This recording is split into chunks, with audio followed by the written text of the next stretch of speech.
ರೈತ ಬಾಂಧವರೇ, ವ್ಯವಸಾಯದಲ್ಲಿ ಯೂರಿಯಾದ ಅತಿರೇಕದ ಬಳಕೆಯಿಂದ ಮಣ್ಣಿನ ಆರೋಗ್ಯ, ಬೆಳೆ ಇಳುವರಿ ಮತ್ತು ಪರಿಸರದ ಮೇಲೆ ವಿವಿಧ ಹಾನಿಕಾರಕ ಪರಿಣಾಮಗಳನ್ನುಂಟು ಮಾಡುತ್ತದೆ.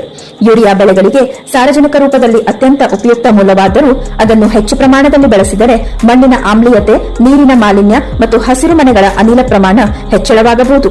ಹೆಚ್ಚಾಗಿ ಬಳಕೆ ಮಾಡಿದರೆ ಪೋಷಕಾಂಶಗಳ ಅಸಮತೋಲನ ಉಂಟಾಗಬಹುದು ಹಾಗೂ ಹೆಚ್ಚಿನ ಸಾರಜನಕ ಪ್ರಮಾಣದಿಂದ ಸಸ್ಯಗಳಿಗೆ ವಿಷಕಾರಿಯಾಗಿ ಪರಿಣಾಮವಾಗಬಹುದು.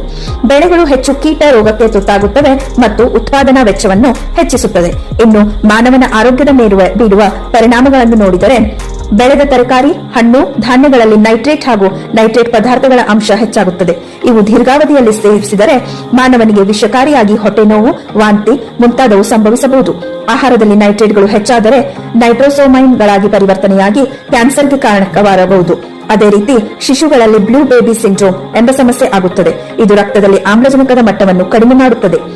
ಯೂರಿಯಾ ಭೂಮಿಯಿಂದ ನೆಲಕ್ಕೆ, ನೀರಿಗೆ ಅಥವಾ ನದಿ, ಕೆರೆಗಳಿಗೆ ಸೇರಿದರೆ ಕುಡಿಯುವ ನೀರಿನಲ್ಲಿ ನೈಟ್ರೇಟ್ ಮಟ್ಟ ಹೆಚ್ಚಾಗಬಹುದು. ಇದು ಮಾನವನ ಆರೋಗ್ಯಕ್ಕೆ ತುಂಬಾ ಹಾನಿಕಾರಕ.